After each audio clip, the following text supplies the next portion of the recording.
Al anunciar el año jubilar de la misericordia, el Papa Francisco nos recordó las palabras tomadas del Evangelio de San Lucas. Sean misericordiosos como su Padre Celestial es misericordioso.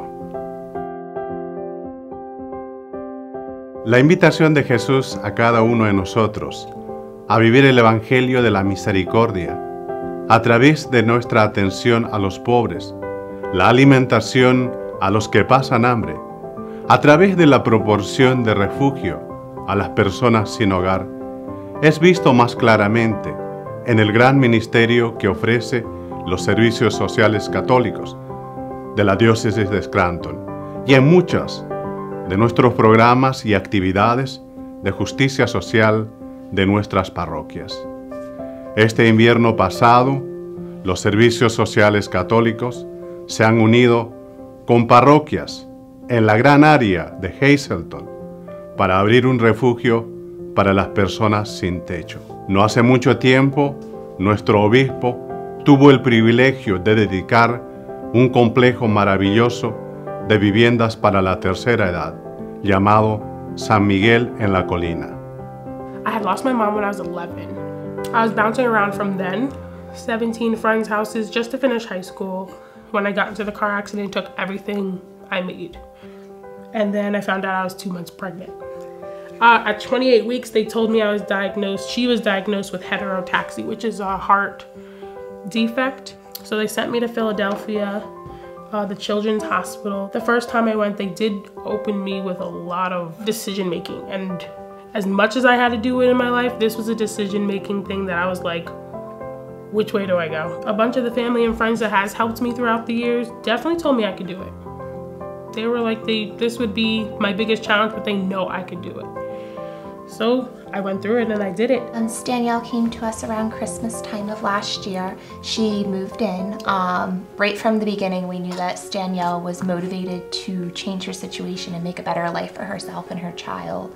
We found Danielle a permanent supportive housing program that's going to be taking over the care after she leaves us. And we're just really excited to see her kind of dive into the next chapter of her life and have her own apartment and kind of make a life for herself and her child. Nuestras escuelas católicas y los programas de educación religiosa de nuestras parroquias han estado difundiendo la buena nueva del Evangelio de la Misericordia y educando a los jóvenes en la fe desde el comienzo de nuestra diócesis, hace casi 150 años. El apoyo de muchos de ustedes feligreses fieles, alumnos y un número incontable de personas que han sido tocadas por nuestras escuelas, mantienen a ellas fuertes y vibrantes a medida que avancemos hacia el futuro. Our family has had 4 generations of students in Catholic schools. Because of going to school here, I really feel that our children were able to go on and make very wise choices. The education is high quality. The teachers do take an active interest in the children. I've gone to school at St. John Newman since kindergarten. And the small class sizes do allow the teachers to take more interest in students individually and notice where they're struggling or where they can help them. Nuestra oficina de vida parroquial apoya prácticamente en cada aspecto de la vida de nuestras parroquias y el ministerio que tenemos. Más que todo invita a todos los cristianos a una toma de conciencia más profunda de quiénes somos como bautizados, seguidores de Jesús. The youth group at St. Catherine's really benefits in immense ways from the programs that are put forth through the diocese and the Office of Parish Life. It was important for our kids to get to know other kids from other parishes, from other parts of the diocese. But not only that, to get them out of familiar territory, to kind of stretch their faith, to give them a new look at what it is we do as Catholics. Weekly, we come to St. Catherine's Youth Group to meet and basically talk about our faith and really make it more of a personal experience for ourselves. Going to church, it wasn't really that much of a big deal for me, but then coming here, it made it more of a personal experience for me and something that I could really take from it. Among the things we've done, we've made care packages for the residents of St. Mary's Villa. We've fundraised and collected school supplies for poorer and more unfortunate schools in Philadelphia. After coming to youth group, the biggest thing that it teaches is your faith is something that has to be lived every single day of your life, not just on Sundays or in Mass or where it's accepted. It teaches you to stand up for your faith and what you believe and what you know to be true in your communities and in your schools and every single day. Sus donaciones a la colecta anual son de gran ayuda en la importante tarea que tienen nuestros obispos y sacerdotes retirados de seguir sirviendo en nuestra diócesis.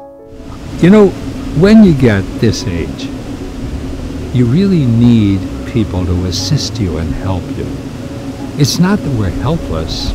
We're men who had tremendous amount of experience, but we're elderly right now. And I'm just so happy that I'm able to be interviewed for this, to ask some help from my diocese. What a magnificent diocese we have.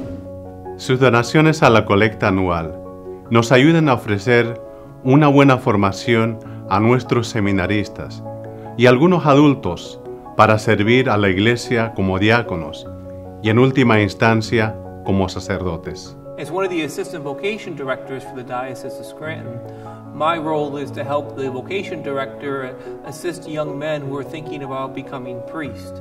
Also to explain to them why being a Catholic priest is a life full of joy and blessings. It's from the parish community that I first began to discern the possibility that God was calling me to the priesthood. My journey into seminary really began when I was in high school. I was very private in my initial discernment of the possibility that God was calling me to a priesthood. I met with Father Jerry, who was the assistant pastor at St. Jude's, my home parish, and we established a relationship together where I felt that I could trust him, that I could share what was on my heart, and he in turn was able to share with me some of the joys and the struggles and the realities of priestly ministry. And now, this year, I have the opportunity to spend a pastoral year at St. Matthew's Parish in East Stroudsburg. One of the many things I really admire about Ryan is when he got here the first weekend and he spoke at all the Masses, and we have 7 of them, so he worked hard that weekend, was that he just said, I'm here for a year, I want to get to know you, I want to know what it means to be a priest, and I want to answer any questions you have about the faith. Gracias por ser parte de esta obra maravillosa, llamada Iglesia de Scranton, que tiene como misión anunciar el Evangelio y dar esperanza a muchos. A través de su apoyo generoso en las colectas anteriores, hemos sido capaces de tocar vidas de una manera que no te puedes imaginar, y por medio de su apoyo continuo, vamos a ser ciertamente instrumentos de la misericordia de Dios al llevar la esperanza a todos.